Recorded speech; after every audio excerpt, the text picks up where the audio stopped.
Hello.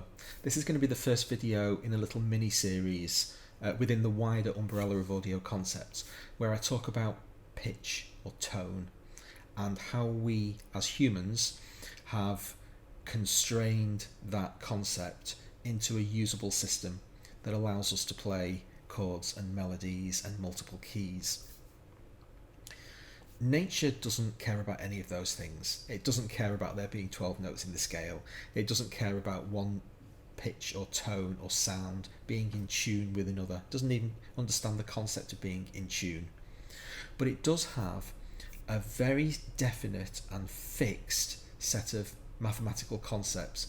So today we're going to talk about how nature sees sound, and in subsequent videos we'll talk about how humanity maps to those rules, because we can't do anything with the rules, we can't break the rules, we just have to learn to adapt and conform to them.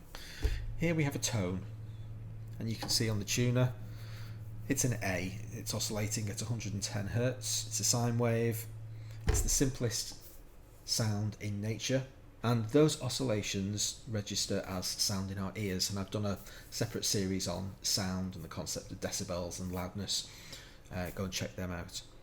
But what we want to really identify is how we discern pitch in that sound, and it's the speed of those oscillations that allows us to identify this concept of pitch. So this particular tone is oscillating 110 times a second, the sine waves going up and down that many times. Hopefully you know that if we play a note one octave higher, it's going to oscillate twice as fast. So now it's 220 Hz, 220 cycles per second. This is one of the rules that nature specifies. Go up another octave, it's going to be 440. Go up another octave, it's going to be 880. So what's happening? Every octave, the frequency of the sound that we hear doubles. That's called a logarithmic scale. So any system that we invent to understand how this is happening has to be logarithmic. Logarithms can be a little bit difficult to wrap your head around, but basically it's something that isn't linear.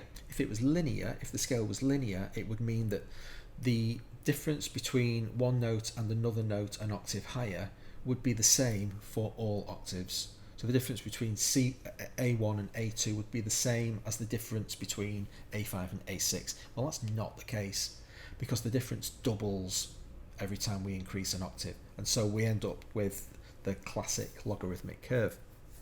So that's concept number one. Every time something that we hear as a doubling in pitch or an increase in octave of one whole step, nature is doubling the frequency of the sound that we're hearing. Great, let's stick that in a bucket somewhere. When we pluck a guitar string, we don't hear a sine wave, we hear the rich vibrating sound of the guitar. And the reason for that is because the guitar string has harmonics. So let's have a look at the harmonic series. What does it mean?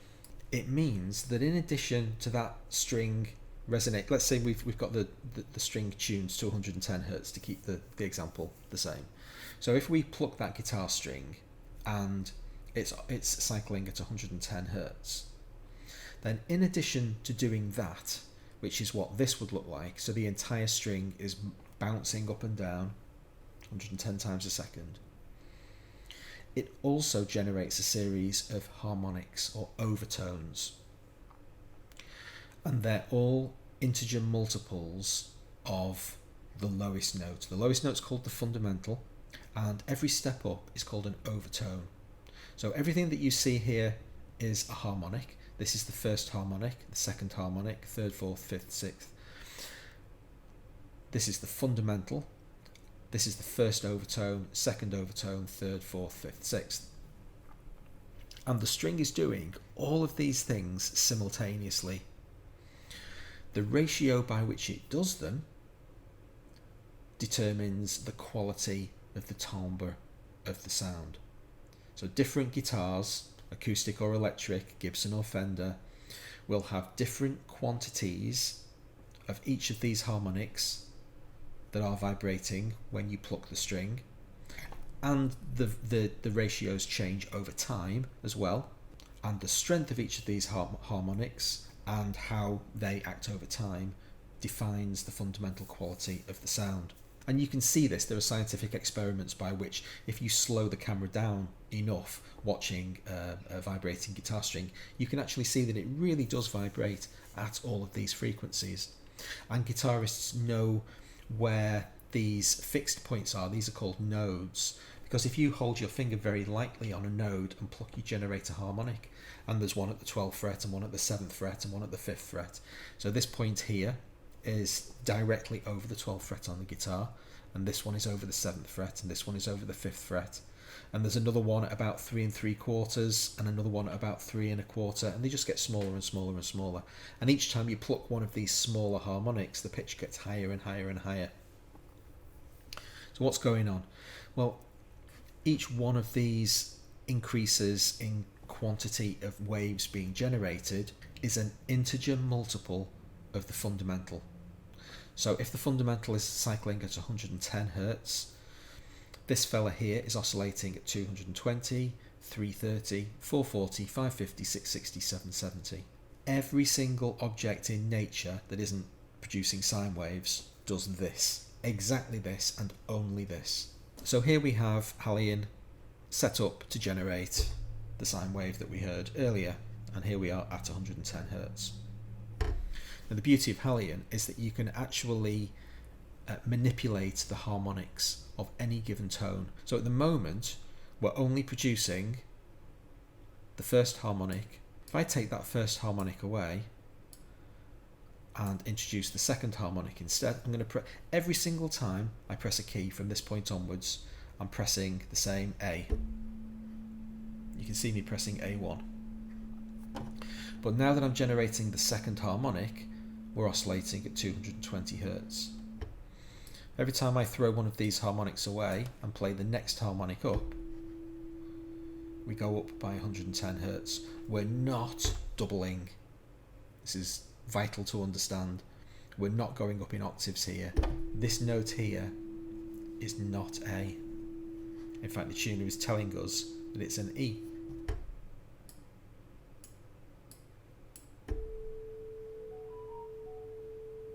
There's A. Now let's have a look at this. We've got a D flat and it's not quite in tune. It's at -14. So that's 550 Hertz, but it's not a note of the scale. Here's 660. That's again, it's E, but it's not quite E. It's very slightly sharp.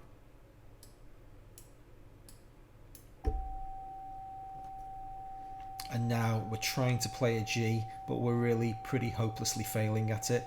We're -31 cents to play a G. So we've just stepped up through the first 7 harmonics from A1. That's the harmonic series of A1, and it goes on infinitely. If I draw any of these harmonics, it's going to add an additional 110 Hertz on for every single one I draw. So that was 770. 880, 990, 1100, 1210, 1320. So this one here is going to be 1430 Hertz. Okay? And you can see it's kind of like an F, but really super sharp. Now I'll stress again, because it can't be overstated, this is the absolute law of sound. This is how pitched sound is made. Nature is utterly unshakable in its determination to add integer multiples of the fundamental frequency to itself when it's generating tone. End of chat. So anything that we're going to do as human beings to hear something that sounds pleasant to our ears has got to conform to this absolute law. And this is going to cause us a bit of difficulty, because when we actually play those notes, they sound kind of horrible. What I've done here is I've created 24 notes, each of 1 bar length, and I've tuned them all using Hallion's fine-tuning mechanism so that they all produce a tone exactly 110 Hertz higher than the next. So set the BPM really high, so it's going to sweep through this 24 note sequence, and we'll just hear what nature gives us. This is our palette of tones with which to work.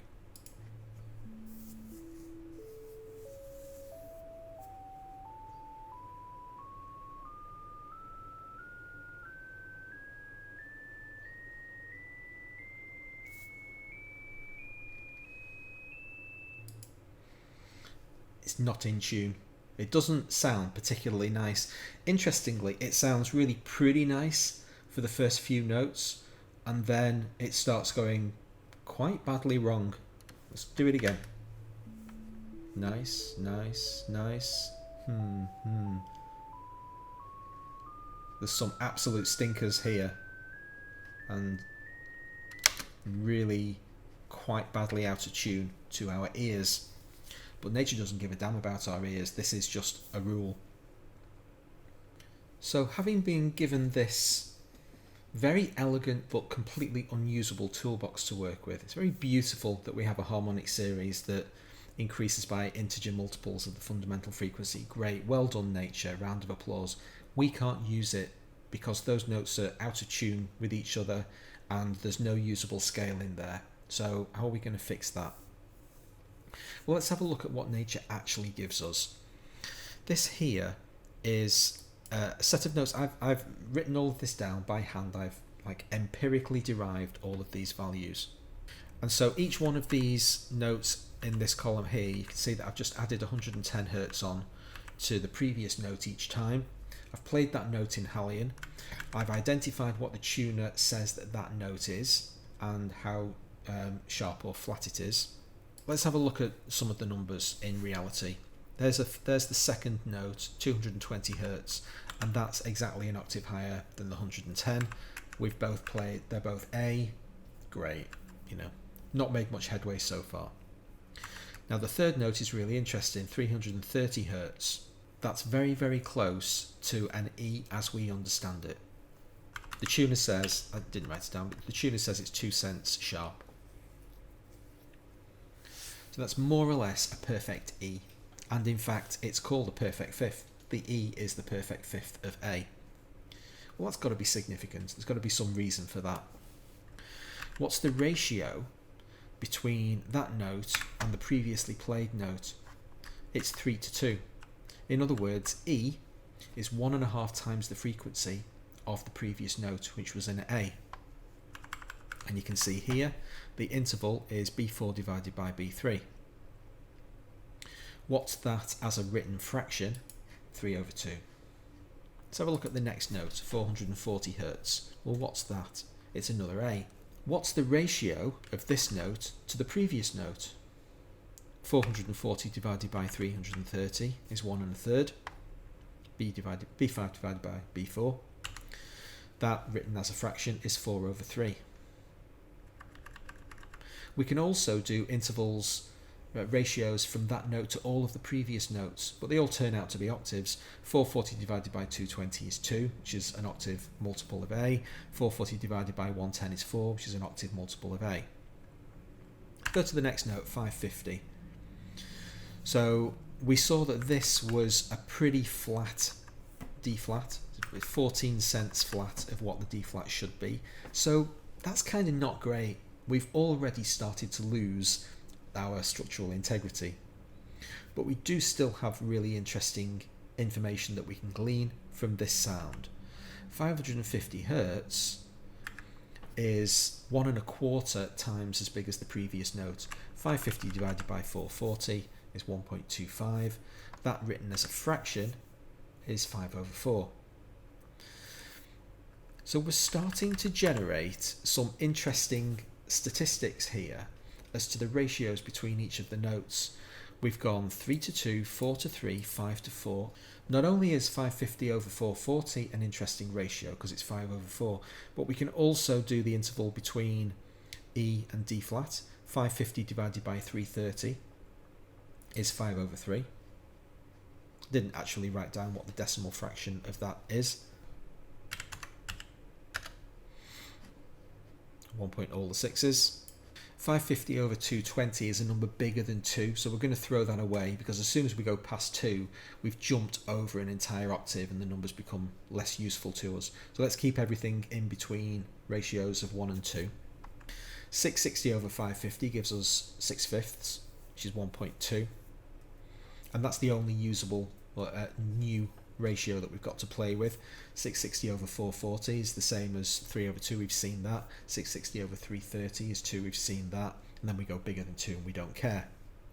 So up until this point, we've got this really interesting mathematical sequence. 3 over 2, 4 over 3, 5 over 4, 6 over 5. This extra little 5 over 3 stuck in there for extra spice. And all of these notes, the D flat's a little bit flat, and we're not super happy about that. But we do have an A, which is our root, and an E, which is a perfect fifth, and a D flat, which is our major third. If we play those 3 notes, we've got a major chord. That's got to be interesting. At the bottom of the harmonic series, where everything is working perfectly and all of the ratios are beautifully aligned and most of the tones sound good, up to tone number 7, everything sounds really good. That's the basis of everything. Those first few notes, particularly the root and the perfect fifth, are the anchor point around which we base all of our understanding of music. The major third is really important. It's the next notated note in the harmonic series, even though it's slightly flat. And all of these ratios between one note and another are critically important as well. After all, the ratio is what defines the pitch. If we didn't have a comparison between one note and another, we wouldn't be able to have melodies or chords. And so these ratios are critically important to us. And we have to deal in ratios because we're looking at a logarithmic scale. As long as the ratio is the same, it doesn't matter how big the difference is between one frequency and another.